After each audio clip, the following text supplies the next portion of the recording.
doesn't like the movie at all, but I love the movie.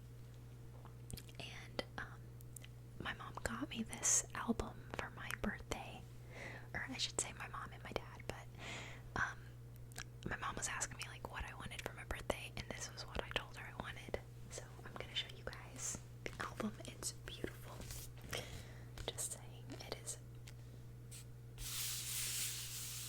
I can't believe I have the soundtrack in my hands. Okay. If you've never seen the movie and you're interested, I don't know where to tell you to go to find it. Because like I never see this movie for sale at thrift shops or yard sales or anything, and I don't want to say that it's rare because I don't know if it's rare or not. Maybe I just miss it sometimes, but if you've never seen it and you like chick flick type movies, I think you'll love this. So the reason I wanted the soundtrack so bad is because this is some of my favorite songs are on this movie. And it, like, I don't know, it just jams in my favorite way. If I want to be listening to like a girl band, like a girl pop rock, bubblegum pop, I don't know what to call it, but I love this. So I'm gonna read you the songs that are included, and then I'm gonna show you all the, the artwork and stuff in the album. It is a gatefold, so it opens up, and it's a double vinyl. Okay, so there's two. Oh my gosh, I just, like, this is my first time looking at it because right before I pushed record, I broke the seal of the album, so it was all packaged and everything, so I haven't even took out the album sleeves or anything. So super excited about this. And before I get started showing you guys, I do want to say I have a 7 things that you didn't know about Josie and the Pussycats, the movie. Okay, because there was a cartoon back in the day in comics and stuff. So okay, so I'm gonna get started, and we are gonna read the first 5 songs, which is on side A. We got the first one is 3 small words. Number 2 is pretend to be nice. 3 is spin around. 4, you don't see me. And 5, you're a star. So, the first 3 that I read to you are like some of my favorites on the whole album. I don't think that there is a bad song on this album if you're into this type of music, but just in my opinion, my favorite from that side is 3 small words. I would say.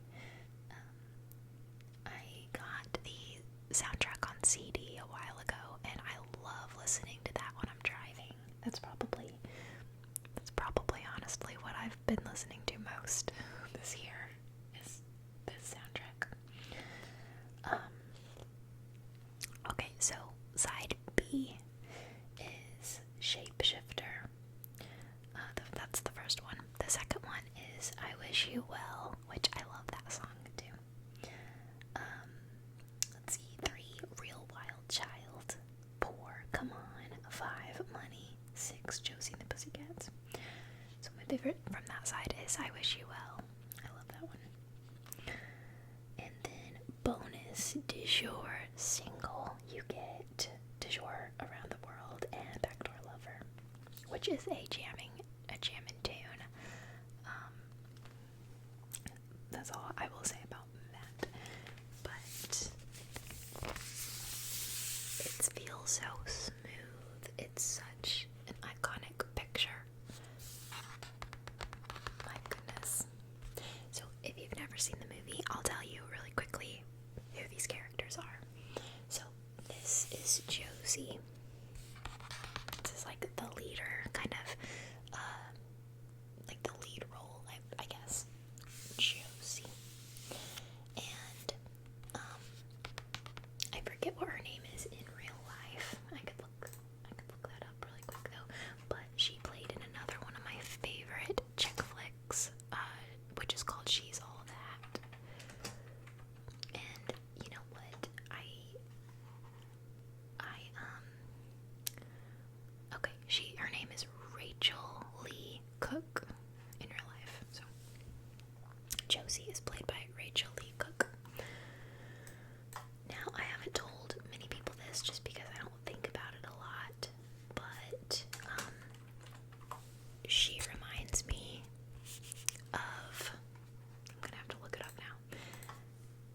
so if you've seen Bates Motel, if you know who I'm talking about, Emma from Bates Motel, I feel like they look alike for some reason.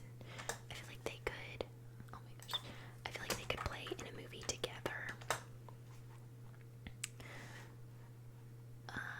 Let's see, what is her name? Portrayed by, I think her name, who I'm talking about, is Olivia Cook. Okay, so Olivia Cook, if you know who that is, that I feel like they just, I don't know if it's the eyes or what, but they look alike to me, and I think they should be in a movie together, like playing, I don't know, sisters or something. I don't know. That's just one of those thoughts, those random thoughts I have through the day. Okay, so anyways, back to telling you the characters.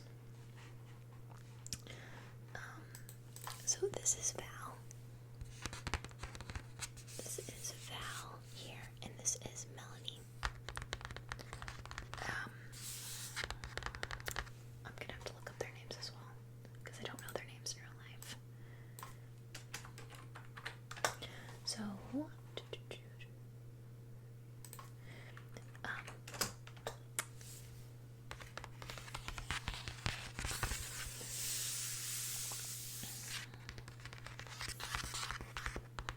trying to think. Let's see. I'm trying to think of what else I've seen her in.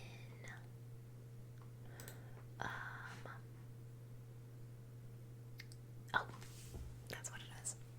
She played in Death Proof. Grindhouse, Death Proof. One of my favorite movies. But yeah, she played in that. Okay. And then Melanie, she played in some of the American Pies, and she played in this movie called, I think it was called Devil's Pond. I think, I don't know.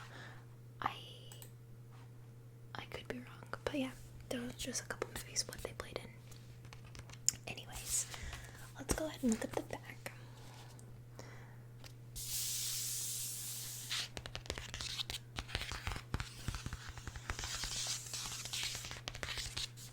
Okay, let's open it up and look at it. So this is a scene from the movie.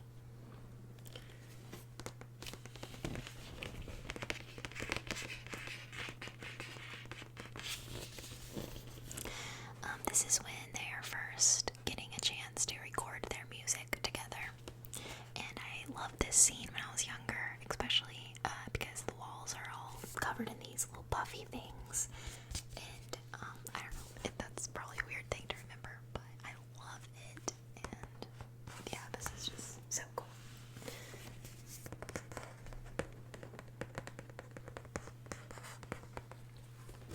The first time I seen this movie, I was in kindergarten, and so like I've went through several different phases in my life onto like what career I want to be, or like what I want to be when I grow up. And in kindergarten, I wanted to be in a band. I kind of got out of the phase after kindergarten until 5th grade came about, and then it was a new, like I got with a new group of friends that I wanted to be in a band with, but that's besides the point. In kindergarten, I seen this movie and it inspired me to like want to have a girl rock band with my best friends. So yeah, this was very impactful on 6-year-old me.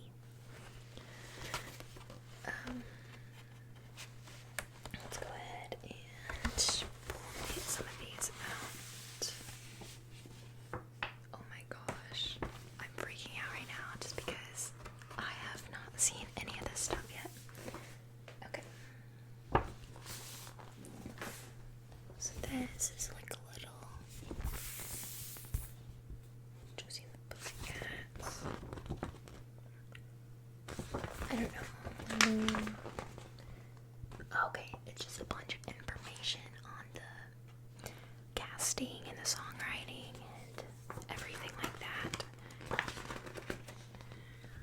production, Bandcamp. Bandcamp. Some pictures from the movie. Legacy Impact, it says.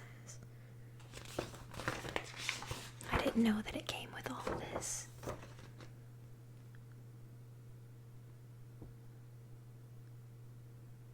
Cool. So cool. And then,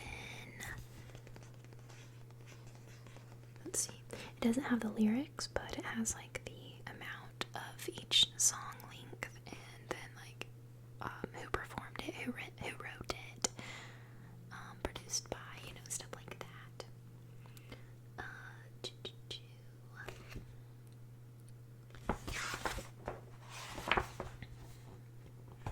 So that's really cute. And then, oh my gosh, this is so. Oh wow. Okay, this is the Du Jour, which is another band from the movie. It's so cool. So this is Dr. Evil's son from Austin Powers. What's his name? Seth Green in real life. Seth Green, I think. I don't know these guys' names in real life, but I do know that these two dudes played on Clueless together. And then they played on another movie together. Like a recent movie, I think. So that's pretty cool. And I don't know what that dude's been in at all. But yeah, this is the bonus track that it came with. I love that it came with its own little miniature record. It's so cute. Let's take it out, look at it. Let's just look at it. Okay. Oh, it's white vinyl. That is so cool. Oh my goodness. That is so cool.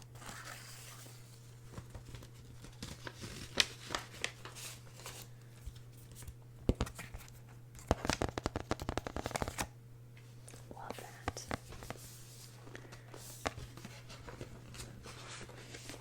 Put that in.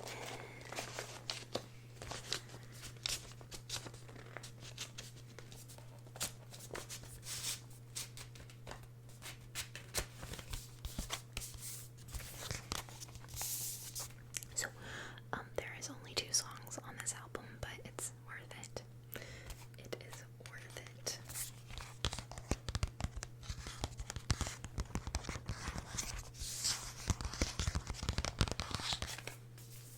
Oh my gosh. So, I was wrong about it having 2, like, actual vinyls, but it does have this, and then the actual vinyl, So let me just put these back into the album. Do the sleeve here. Okay. So let's take this one out.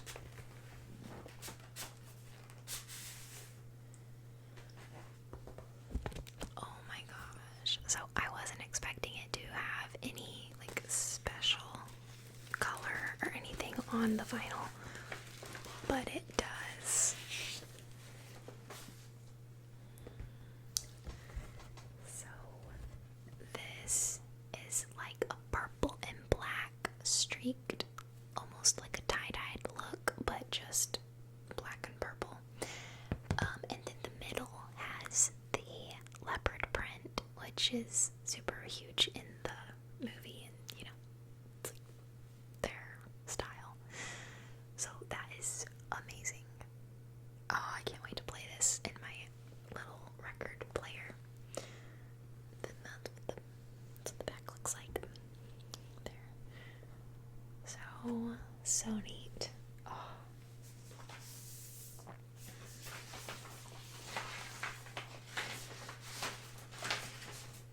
Okay, let me put this away really quick. Now that I showed you all of that. Oh, by the way, I'm pretty sure my mom ordered this on Amazon. So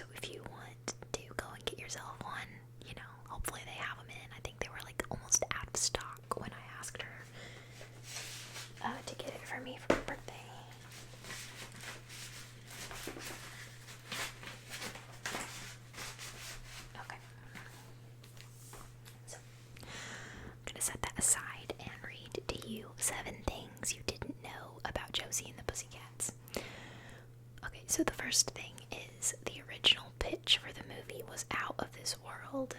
It says, when Josie and the Pussycats' writer and director were initially approached about the film, the first idea they landed on took a cue from the TV show's 16-episode arc from 1972. Which, by the way, I haven't really ever seen the old TV show, which I want to, though. Okay, and then it says, but Deborah Kaplan and Harry Elfont quickly found inspiration in what was happening all around them at the time in the early 2000s. That's when this movie was put out, by the way.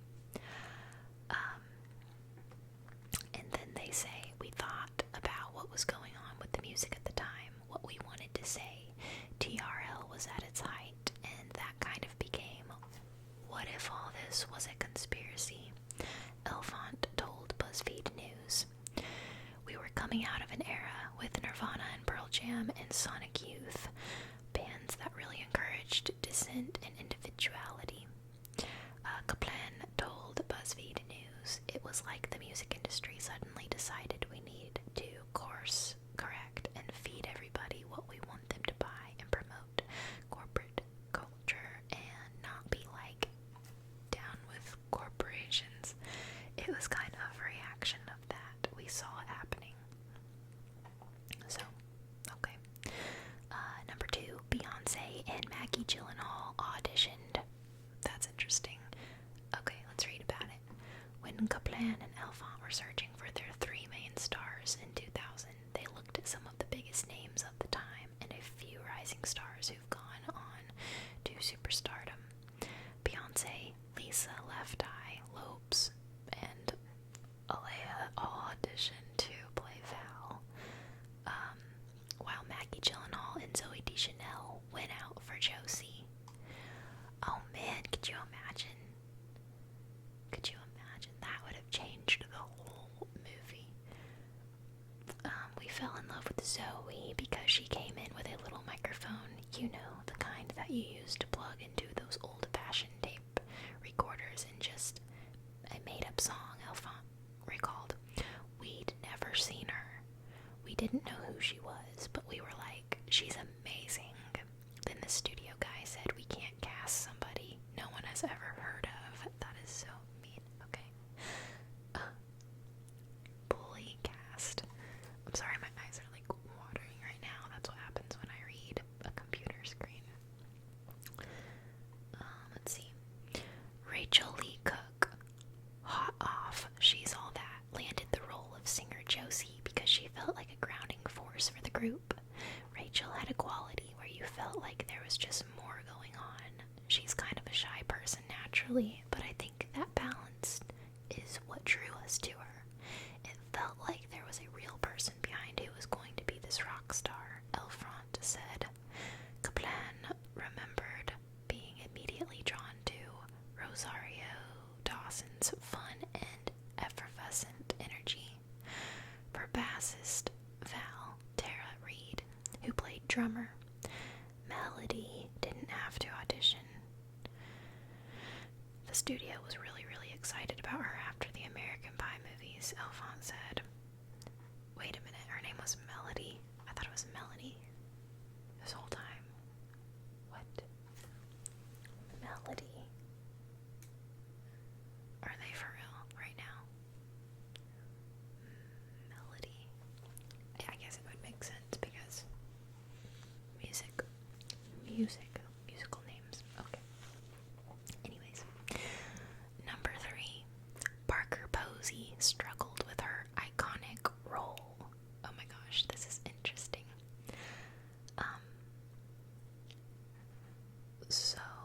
Okay. In a career of memorable performances, Parker Posey's malevolent but misunderstood Fiona may be one of her lesser known. However, to fans of the film, Fiona is arguably one of Posey's most beloved roles. But according to Kaplan and Elfont, filming was a tough experience for the actor. I think she had bought an apartment and was redoing the apartment, and she took more than one opportunity to say, well, this movie is paying for my apartment, Kaplan indie queen. She had a lot of street cred, and I think any job she took because of the money. That's terrible. I don't know that she was thinking about the satire of it all, that it was a biting commentary. I think she thought, they think that she thought that she was selling out by doing the kids' movie. She would waver on set. Like, what are we doing? The thing is, though, even though, like, it's supposed to be a kids' movie, I don't really think it was directed towards kids, just because there's a lot of, like, I don't know. That's interesting, though.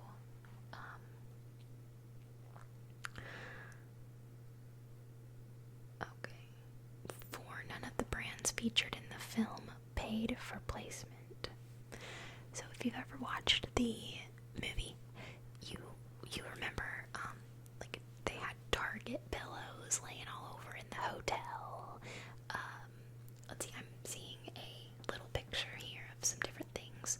Let's see, they had like Diet Coke cans, they had Tide in the movie, and usually movies will have generic versions of stuff just so they don't have to pay the companies, but that's pretty cool. They got all that free. They could use actual stuff for free. That's awesome. 5.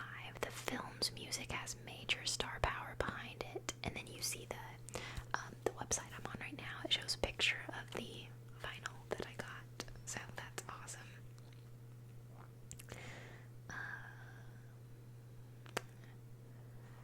Selling the movie was tougher than expected, which is crazy to me. Like, it's such an underrated movie. I think it's so good. I watched it for the first time, like I said, when I was in kindergarten, and I still watch it to this day. Like, it never got old to me.